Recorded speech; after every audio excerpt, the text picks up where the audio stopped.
Hello friends, कैसे हैं आप सब लोग। उम्मीद करता हूँ सब बढ़िया होंगे। तो हम बात कर रहे थे डिक्लाइन ऑफ मुग़ल एम्पायर की। तो डिक्लाइन ऑफ मुग़ल एम्पायर की ये 2 वीडियो जो थी हमने अपलोड कर ली हैं। 2 लेक्चर, उसमें हमने एक लेक्चर में बात की थी बहादुर शाह प्रथम की, ठीक है। तो आज की वीडियो में हम बात करेंगे जो लेक्चर हमने कल स्टार्ट किया था वहीं से आज को शुरू करते हैं। तो आप अगर पहले वाले लेक्चर आपने नहीं देखे हैं उसको देखिए, ताकि आपको पूरा जो कंसेप्ट जो है वो समझ में आ जाएगा। वीडियो 1 भी अपलोड है, वीडियो 2 भी हमने अपलोड कर दी। आज जो है ये वीडियो नंबर 3 है, ठीक है। इससे पहले की वीडियो देखिएगा ताकि आपको पूरा समझ में आ जाए किस तरह से डाउनफॉल जो मुग़ल का होना शुरू हो गया था। अब नया मुग़ल एम्परर जो था वो बना फ़र्रुखशियर, ठीक है। 1713 से लेकर के 1719 तक फ़र्रुखशियर जो था ये मुग़लों का नया एम्परर बना। तो इसको एम्परर पहुंचाने के लिए सबसे ज़्यादा जो मदद मिली थी वो मिली थी सैयद ब्रदर के द्वारा। 2 भाई सैयद ब्रदर, अब्दुल्ला खान एंड हुसैन अली खान, इनकी ही मदद से फ़र्रुखशियर जो था ये बना नया मुग़ल एम्परर। तो कल भी हमने बात की थी, जब फ़र्रुखशियर एम्परर बना तो इन दोनों की हेल्प से बना। तो इसीलिए खुश होकर अब्दुल्ला खान को अपना वज़ीर बना दिया और हुसैन अली खान को मीर बख्शी, ठीक है।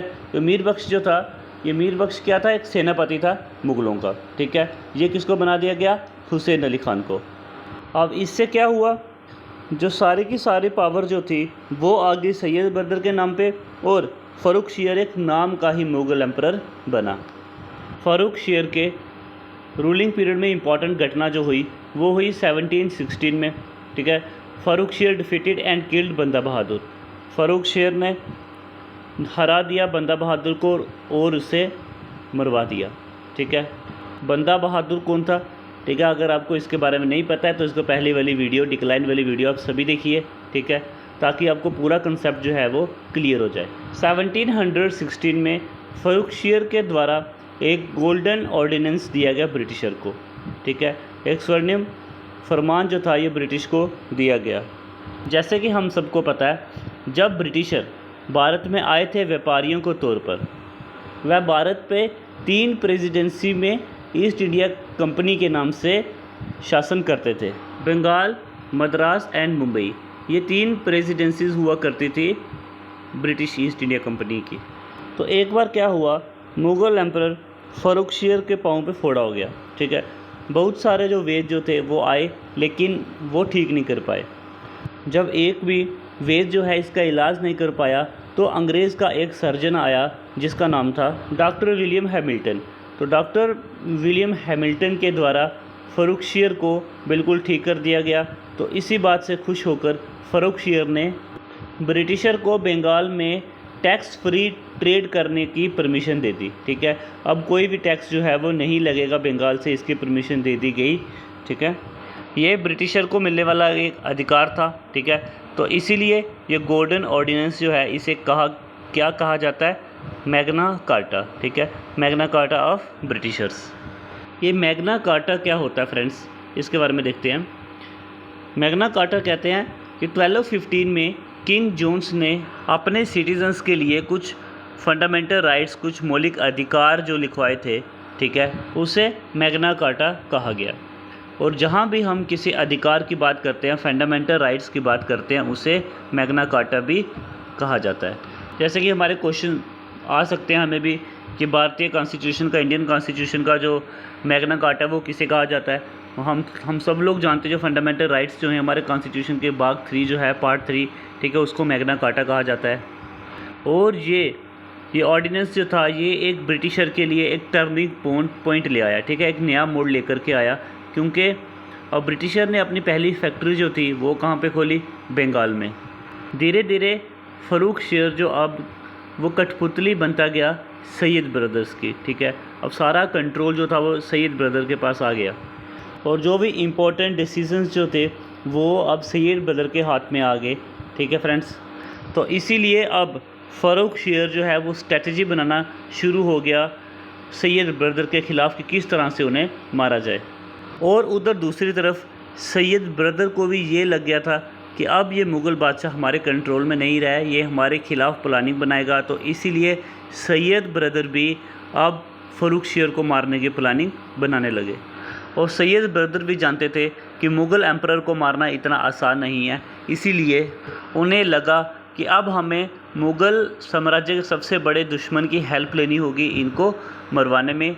और जैसे कि हम सब जानते हैं, मुग़लों के सबसे बड़े दुश्मन कौन हुआ करते थे? मराठास। और उस समय मराठा रूलर हुआ करता था छत्रपति शाहू महाराज।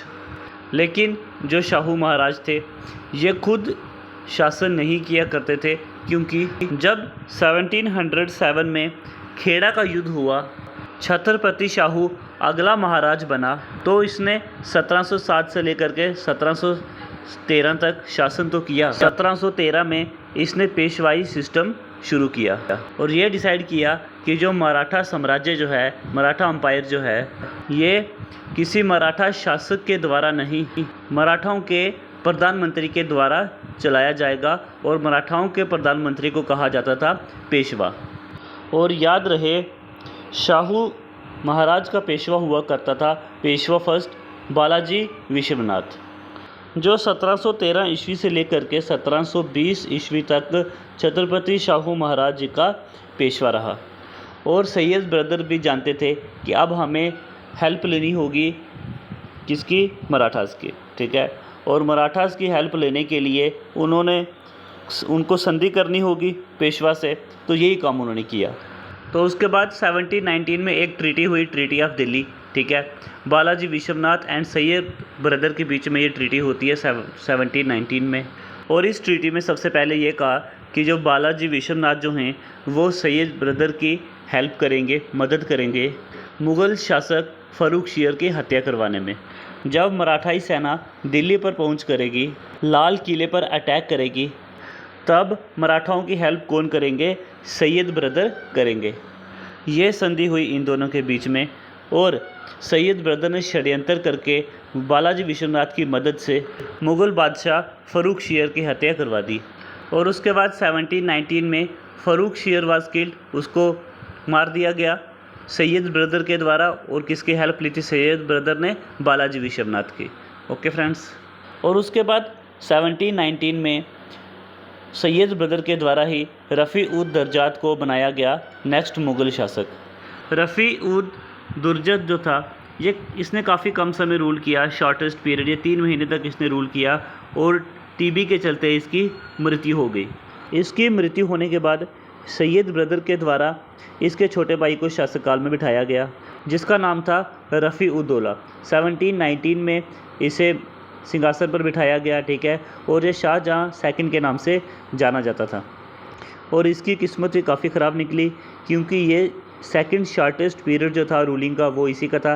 3.5 महीने तक ये सिंहासन पर बैठा और डिसेंट्री के चलते 3.5 महीने बाद इसकी भी मृत्यु हो गई।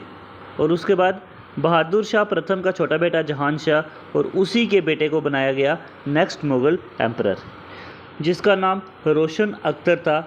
और वही भारत का अगला मुग़ल बादशाह बना। तो इस वीडियो में इतना ही फ्रेंड्स, ठीक है। तो आज की वीडियो हम यहीं पे ख़त्म कर रहे हैं। तो उम्मीद करता हूँ ये लेक्चर आपको पसंद आया होगा। काफ़ी छोटी छोटी चीज़ें जो हैं वो डिस्कस कर रहे हैं हम। तो इससे पहले वाली वीडियो आप ज़रूर देखिए, ताकि आपको पूरी क्रोनोलॉजी में समझ में आ जाए कौन से समय में क्या क्या चीज़ें हो रही थी और किस तरह से मुग़ल का जो डाउनफॉल जो है वो हो रहा था, ठीक है। तो इससे आगे के जो लेक्चर जो है वो हम कल स्टार्ट करेंगे। तो कनेक्टेड रहिए हमारे साथ। धन्यवाद।